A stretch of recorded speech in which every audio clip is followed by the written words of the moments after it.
on resolving electoral disputes. It affirms our deep in constitutionalism, the rule of law, disputes, including high-stakes ones like the presidential election. We have been shocked that as we prepare to go to court, others tried to stop us. Kenyans and all those who followed our campaign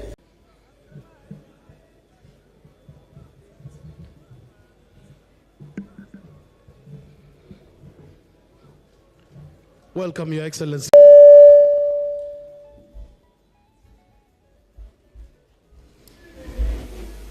So, ladies and gentlemen, we have a statement to release as the leadership of Azimio la Umoja One Kenya movement, following the filing of the presidential election petition at the Supreme Court of Kenya today, August 22nd, 2022. A short while ago, we successfully filed our presidential election petition at the Supreme Court of Kenya. The action we have taken is perfectly in line with the stipulations of our Constitution on resolving electoral disputes. It affirms our deep belief in constitutionalism, the rule of law, and a peaceful resolution of disputes, including high-stakes ones like the presidential election. We have been shocked that as we prepare to go to court, others tried to stop us. Kenyans and all those who followed our campaign will recall that fighting and ending corruption in Kenya was a core agenda throughout our campaign as Azimio la Umoja One Kenya coalition party.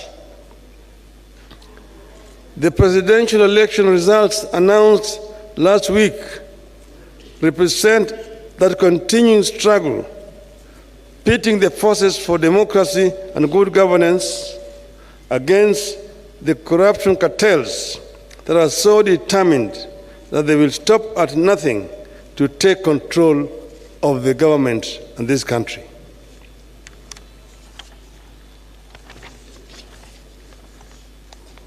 This is a do-or-die battle for the corruption cartels who have everything to lose should the forces of democracy take over. The corruption cartels are prepared to compromise electoral systems, bribe electoral officials, make security systems look other way, or even kill in order to find their way to power and their ill-gotten wealth and continue stealing from the public. We believe this is what happened in this election. For the sake of Kenya's future, the corruption network must not only be stopped, it must also be crushed.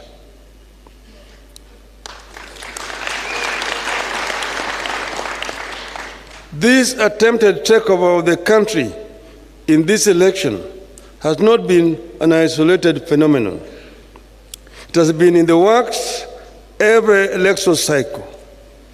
The corruption cartel has been intruding into our elections by not only financing specific candidates, but also by threatening or assassinating candidates and election officials. The corruption cartels have steadily been moving into manipulating electoral demands and suppressing the participation of voters who support rival political formations. Their activities that make it clear voters and votes do not matter have progressively reduced voter turnout in Kenya. At times, the cartels have have triggered intense conflict between security forces and themselves as they strive to compromise elections. Slowly but steadily, these forces are killing our hard-won democracy and are trying to return Kenya into a one-party state in their own interests. We have seen the speed with which they have moved to buy elected leaders just within 1 week.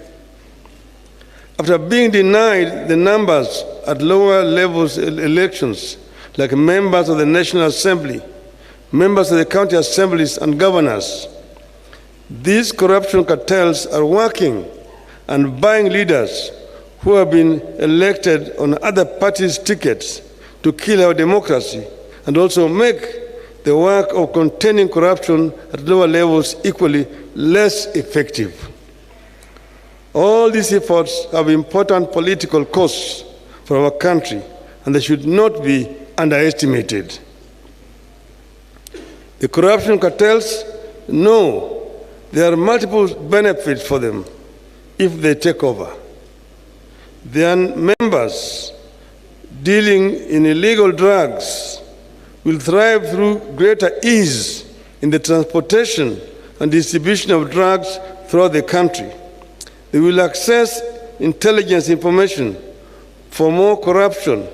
They will gain protection from the police for their leaders and their illegal activities.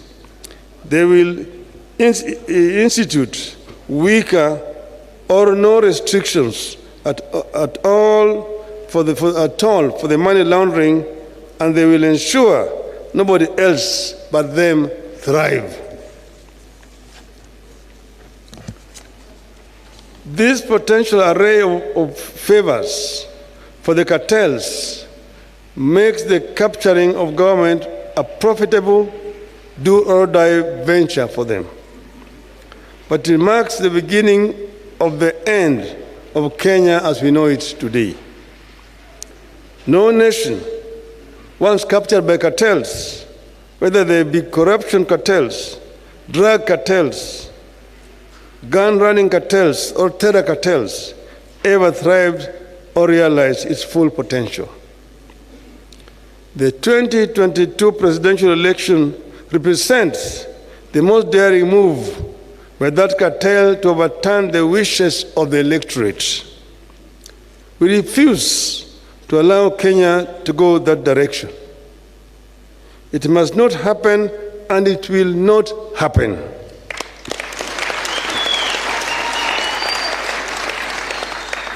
This is what the steps we have taken today and the ones we will take going forward are all about. To stop the corruption cartels from getting to the heart of our nation and government, the presidency, and to stop the corruption cartels from jeopardizing electoral health and democracy in our country. Otherwise, we'll have no country.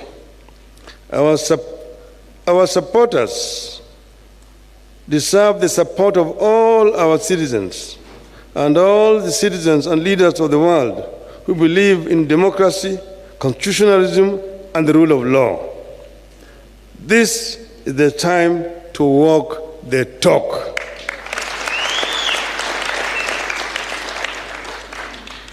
And I want to add, nitasema kichache kwa Kiswahili.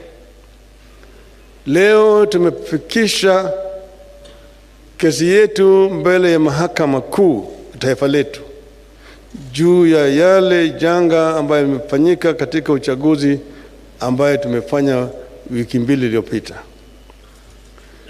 Tuna hakika ya kwamba tuko na ushahidi wa kutosha ya kuonyesha kwamba sisi ndio tulishinda uchaguzi huu. Imedhihirika wazi baada ya sisi kufanya uchunguzi na wale wengine ambaye walishiriki katika hiyo ulaghai kujitokeza kama Wakenya kusema maovu imefanyika hapa, sisi wenyewe tuliitwa, tulipwa pesa, lakini tuko tayari kutoa ushahidi, na shahidi yuko hapa. Yale ambayo yamedhihirika siku hizi chache ambayo imepita ni kitu ambaye inaweza kuandikwa katika historia ya siku zijazo. Hatukukuwa hata na uchaguzi ambayo mtu anaweza kufurahia. Wale walanguzi, wawezi walikuwa wamo ndani ya kule ukumbi kule Bomas of Kenya. Hapo walikuwa wanabadilisha matokeo kutoka eneo moja na eneo lingine hapo na wanaingiza huko. Ukiona yale maovu walifanya siku hizo unaweza kushangaa. Na vile vile wakuu wa tume ya uchaguzi ukaongoza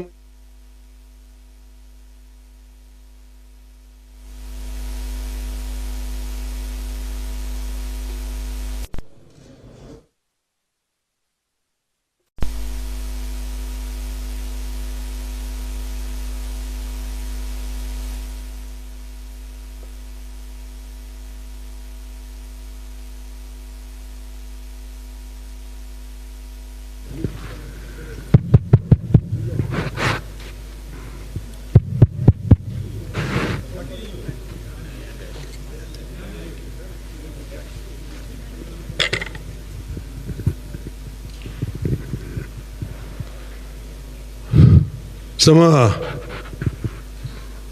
Tumesema ushahidi tuko nazo ya kutosha kuonyesha yale maovu yalifanyika. Na tumesema vile vile hata wakuu wafanyikazi wa tume ya uchaguzi wakaongozwa na yule mwenyekiti wao walifanya maovu mengi zaidi.